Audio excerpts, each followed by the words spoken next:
After covering my stepfather's business losses for years, I finally learned what he told my wife about me, and it all exploded at his retirement dinner. I'm 34, and until 3 weeks ago, I thought I had a solid relationship with my stepfather. I was wrong about a lot of things, but mostly I was wrong about what family loyalty actually means and who deserves it. My name is Marcus, and this is the story of how I discovered that the man I'd been financially supporting for years had been systematically undermining my marriage behind my back. Let me start with some background. My mom, Elena, married my stepfather, Gregory, when I was 12 years old. My biological father had died in a work accident when I was 10, and Gregory came into our lives during a really difficult period. He seemed like a decent guy back then, stable job as a small business owner, kind to my mom, and he made an effort to connect with me during those awkward teenage years when I was still grieving my dad. Gregory owned a mid-sized plumbing supply company that he'd inherited from his father. It had been profitable for decades, serving contractors and homeowners throughout our county.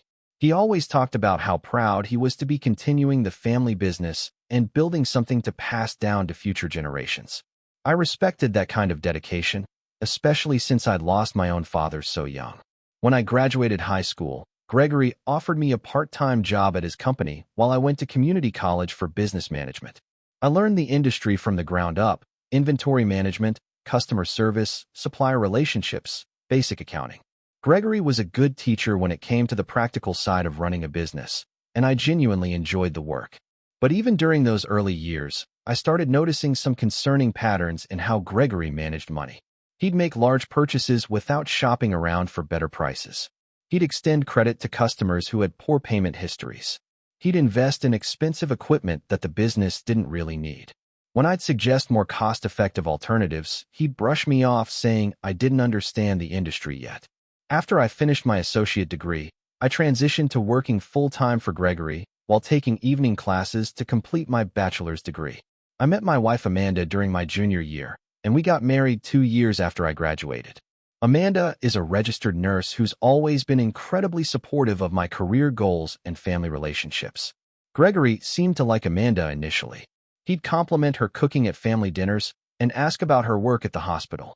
But I started noticing that he'd make subtle comments about her spending habits or question her input when she'd offer suggestions about business or financial matters.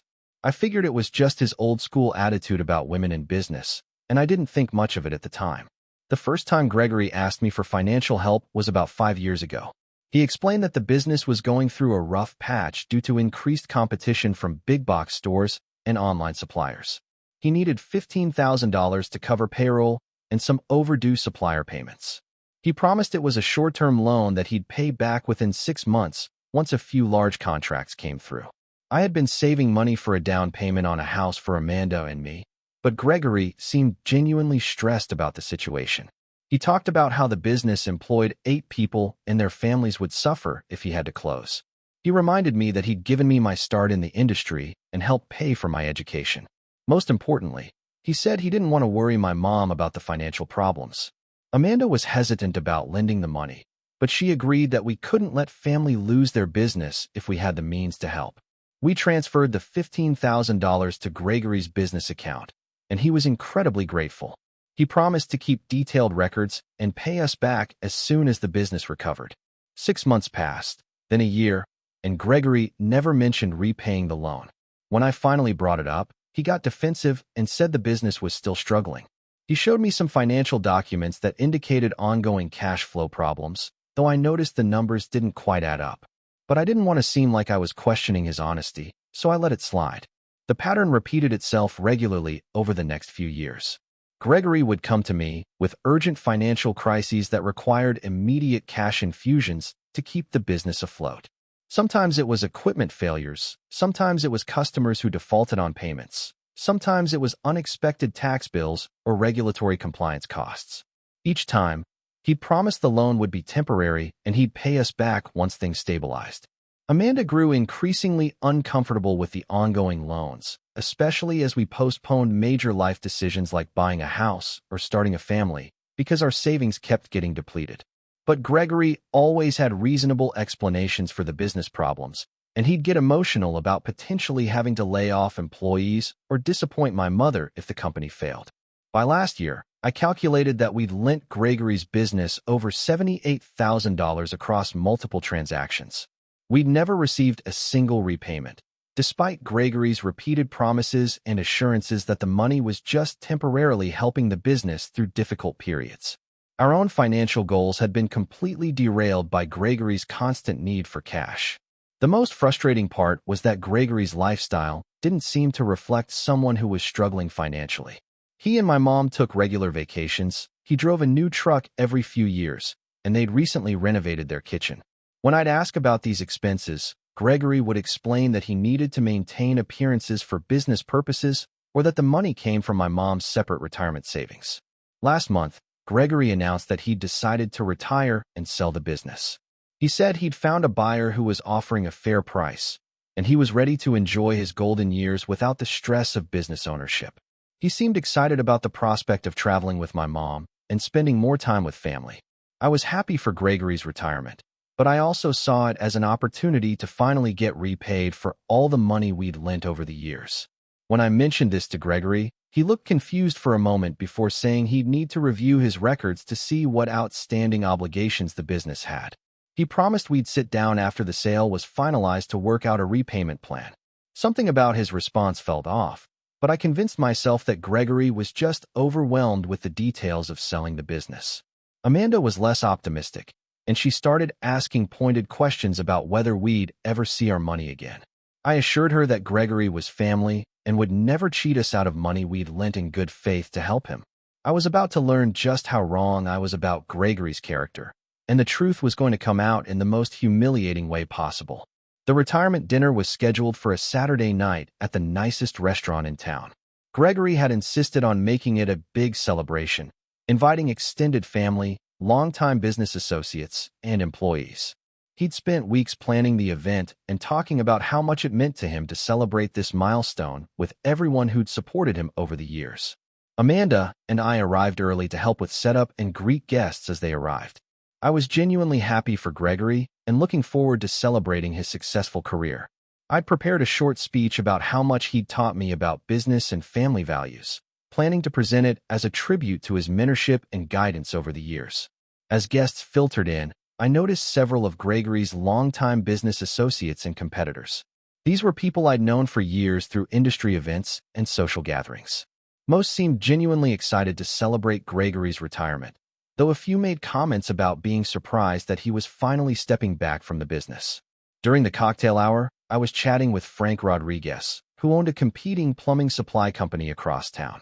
Frank had always been friendly and professional in our business dealings, and he'd known Gregory for over 20 years.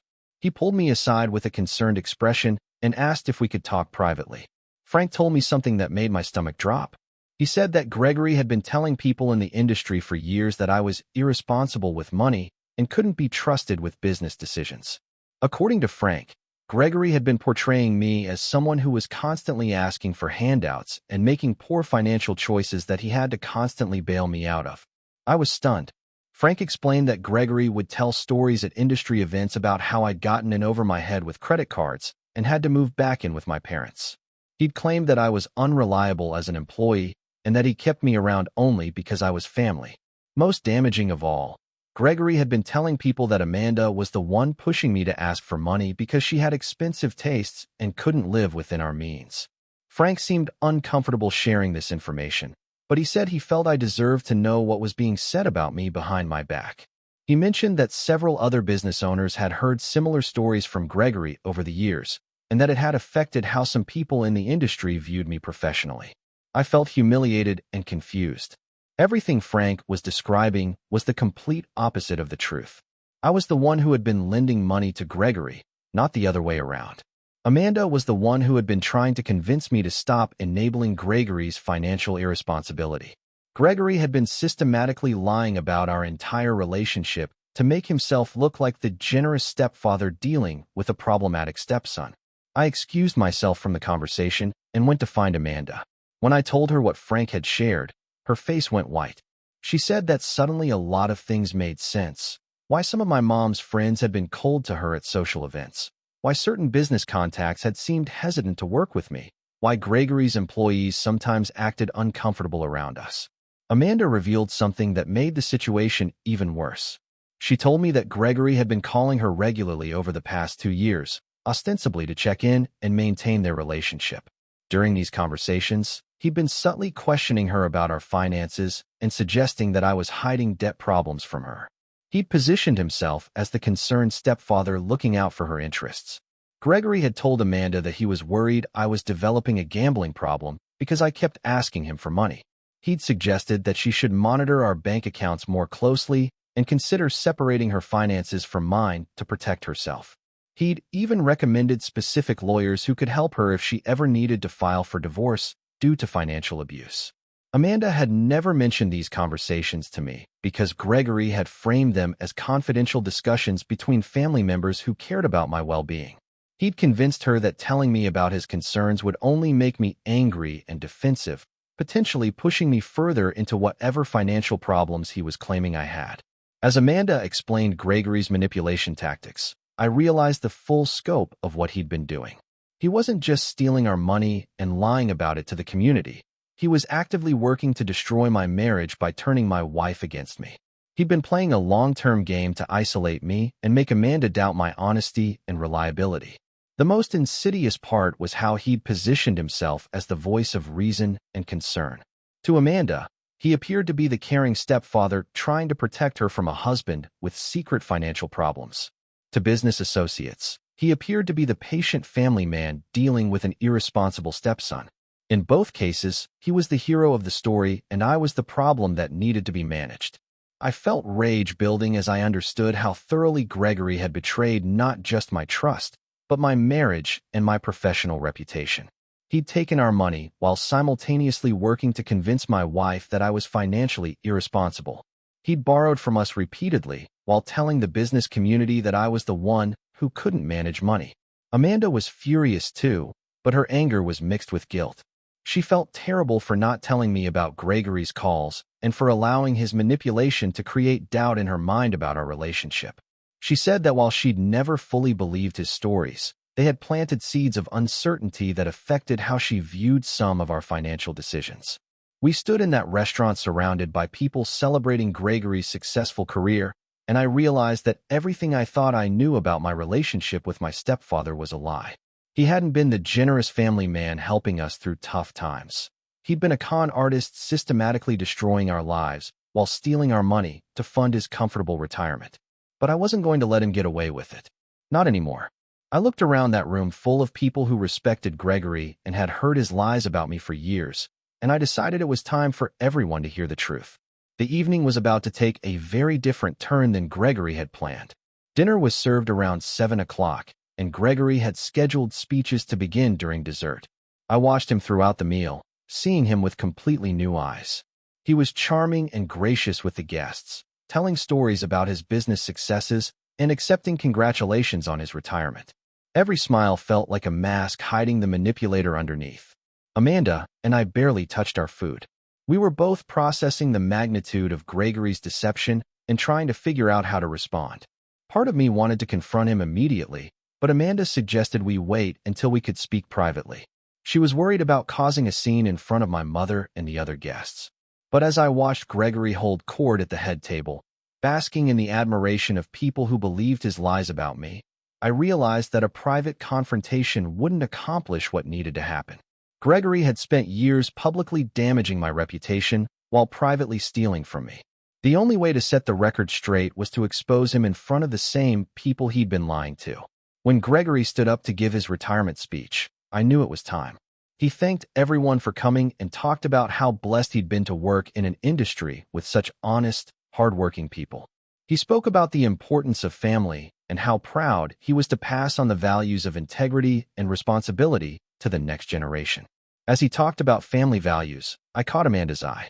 She nodded slightly, understanding what I was planning to do. I stood up from my table and walked toward the front of the room. Gregory paused his speech, assuming I was coming up to present the tribute I'd prepared. Instead, I took the microphone from him and faced the room full of guests. My heart was pounding, but my voice was steady as I began to speak. I started by thanking everyone for coming to celebrate Gregory's retirement. Then I said that I had some important information to share about the kind of man they were honoring tonight. I explained that for the past 5 years, I had been lending Gregory money to keep his business afloat. Over $78,000 that had never been repaid despite repeated promises. The room went silent. I could see confused faces in the audience as people tried to reconcile what I was saying with the stories Gregory had been telling about me. My mother looked shocked, and Gregory's face had gone pale. I continued by explaining that I had just learned Gregory had been telling people in the industry that I was the one with financial problems. I mentioned specific lies he'd told about my character and my marriage, and I invited Frank Rodriguez to confirm what he'd shared with me earlier. Frank looked uncomfortable, but nodded when I asked if Gregory had indeed been spreading false stories about my financial situation. Several other business owners exchanged glances, and I could see recognition dawning on their faces as they realized they'd been fed a consistent set of lies over the years. Then I revealed the most damaging part of Gregory's deception. I explained how he'd been calling my wife regularly to warn her about financial problems that didn't exist, trying to convince her that I was hiding debt and potentially developing a gambling addiction. I described how he'd positioned himself as the concerned family member while actively working to undermine my marriage. Amanda stood up and confirmed what I'd said. She apologized to the room for not speaking up sooner and explained how Gregory had manipulated her into keeping his concerns secret.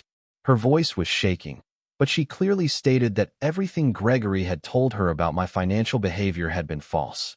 The atmosphere in the room had shifted dramatically. People were whispering to each other and looking at Gregory with expressions ranging from confusion to disgust. My mother had tears in her eyes and kept looking between Gregory and me like she couldn't believe what she was hearing. Gregory finally found his voice and tried to interrupt. He said I was exaggerating the situation and that family financial matters should be handled privately. He claimed that I was embarrassing myself and damaging family relationships over a misunderstanding. But I wasn't finished. I pulled out my phone and showed the room my banking records documenting every transfer I'd made to Gregory's business account. I read the amounts and dates aloud, totaling $78,000 over 5 years with 0 repayments. Then I showed text messages where Gregory had promised quick repayment that never materialized. I explained that Gregory had used our money to fund his comfortable lifestyle while telling everyone that I was the irresponsible one. I pointed out that his business had supposedly been struggling for years, yet he'd been able to afford luxury vacations, expensive vehicles, and home renovations. I asked the room to consider where that money had really come from. The evidence was overwhelming and undeniable. Several guests were now looking at Gregory with open hostility. Carl Thompson, one of Gregory's oldest business friends, stood up and said he wanted to apologize to me. He confirmed that Gregory had told him stories about my financial irresponsibility and that he'd been cold to me at industry events because of those lies. Other business associates began speaking up, confirming similar stories they'd heard from Gregory over the years. The narrative he'd constructed about me being a financial burden was falling apart as person after person admitted they'd been given false information about my character and my relationship with Gregory. Gregory tried to maintain his composure, but I could see panic in his eyes. He was realizing that his retirement celebration had become his public exposure as a liar and manipulator. The respect and admiration he'd cultivated over decades was evaporating in real time. My mother finally spoke, asking Gregory directly if what I was saying was true. She wanted to know if he had really been taking money from me while telling lies about my character. She looked heartbroken as she waited for his answer. Gregory couldn't meet her eyes. He mumbled something about family business being complicated and misunderstandings getting blown out of proportion. But his non-denial was as good as a confession to everyone in the room. I made one final statement to the gathered guests. I said that I'd spent years believing that family loyalty meant supporting Gregory financially and professionally, even when it hurt my own family's future. I'd learned tonight that Gregory's version of family loyalty meant stealing from me while working to destroy my marriage and reputation. I thanked the honest business owners in the room who had built their success on integrity rather than deception. I said I looked forward to working with them in the future now that they knew the truth about my character and my situation. Then Amanda and I walked out of that restaurant, leaving Gregory to face the consequences of his lies in front of everyone who mattered to him professionally and personally. The aftermath of the retirement dinner was swift and devastating for Gregory. Within days, Word had spread throughout the local business community about what had been revealed that night. Several business owners called me to apologize for their past coldness and to express interest in working with me now that they understood the true situation. My mother was perhaps the most shaken by the revelations. She came to our house 2 days after the dinner, crying and asking how she could have been so blind to what Gregory had been doing. She felt betrayed not just by his lies about me, but by his willingness to use stolen money to fund their lifestyle while she unknowingly participated in his deception. Elena told me that she'd confronted Gregory the morning after the dinner, demanding a full accounting of his business finances and his relationship with me. When faced with direct questions and the threat of divorce, Gregory finally admitted the scope of his lies and theft. He'd been taking money from me for years while systematically undermining my reputation to protect himself from scrutiny. The business sale fell through almost immediately. When the potential buyer learned about Gregory's fraudulent financial practices and the money he owed to family members, they withdrew their offer. Gregory was left with a struggling business that was now publicly known to be built on lies and manipulation. More importantly, Gregory's reputation in the industry was destroyed overnight. Contractors and suppliers who had worked with him for decades began questioning their business relationships. Several major suppliers demanded immediate payment of outstanding balances, and 2 longtime customers canceled their contracts due to concerns about his business practices. Within a week of the dinner, Gregory's business was facing a cash flow crisis that made his previous fabricated struggles look trivial. The irony wasn't lost on me that after years of fake financial emergencies, Gregory was now dealing with a real one that he'd created through his own dishonesty. Amanda and I met with a lawyer to discuss our options for recovering the money Gregory had stolen from us. The lawyer explained that we had strong grounds for a civil lawsuit, especially given the documented loans and Gregory's public admission of the debt at the retirement dinner. He also suggested that Gregory's fraudulent misrepresentation of his business's financial condition to obtain loans could constitute criminal fraud. But before we could decide whether to pursue legal action, Gregory made a desperate attempt to salvage the situation. He called me and asked if we could meet to discuss a repayment plan. When I agreed to meet at a neutral location, he arrived looking defeated and exhausted. Gregory offered to sign over his business assets to me as partial repayment for the money he'd stolen.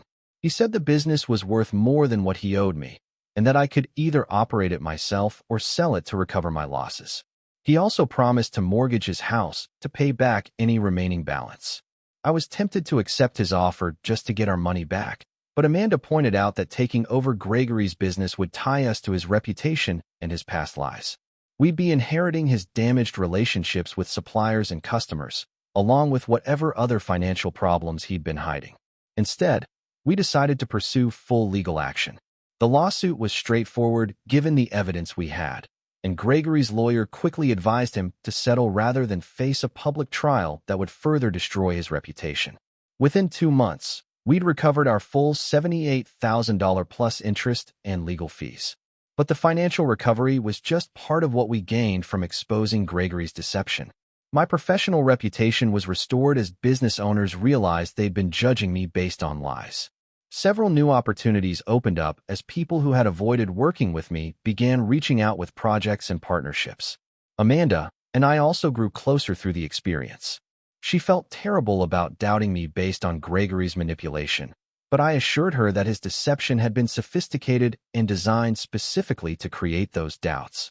If anything, dealing with the crisis together had strengthened our trust and communication. My mother filed for divorce from Gregory 6 months after the retirement dinner. She said she couldn't stay married to someone who had been systematically lying to her and stealing from her son. The divorce was finalized quickly, as Gregory was in no position to fight for assets he'd obtained through fraud. Gregory lost everything: his business, his marriage, his reputation, and his retirement savings. The man who had spent years portraying himself as a successful businessman and caring family man was revealed as a manipulative thief who had destroyed multiple relationships to fund his own comfort. The most satisfying outcome was seeing how the business community responded to the truth. Several former associates of Gregory's made a point of reaching out to me with genuine business opportunities. Frank Rodriguez, who had initially warned me about Gregory's lies, became a close friend and valuable business partner. I eventually started my own consulting company, helping small businesses with financial management and operational efficiency. The experience with Gregory had taught me to recognize the warning signs of financial manipulation and poor business practices, skills that proved valuable in helping other business owners avoid similar problems. Amanda and I used the recovered money as a down payment on our first house, finally achieving the goal that Gregory's lies had delayed for years. We also started the family we'd been postponing while our finances were tied up in Gregory's schemes. Looking back, I realized that Gregory's retirement dinner was the best thing that could have happened to us. It forced the truth into the open and freed us from years of manipulation and financial drain. More importantly, it showed me that real family loyalty doesn't mean enabling someone's destructive behavior. It means holding people accountable for their actions, even when it's difficult. Gregory taught me valuable lessons about trust, boundaries, and the importance of verifying claims rather than accepting them based on relationship alone. He also showed me that sometimes the people who talk most about family values are the ones who understand them least. The man I'd respected as a mentor and father figure had been systematically stealing from me while working to destroy my marriage and career. But in exposing his deception, I'd found my own strength and built the foundation for a much better life than I could have had while enabling his lies. His retirement dinner had indeed been a celebration, just not the kind he'd planned.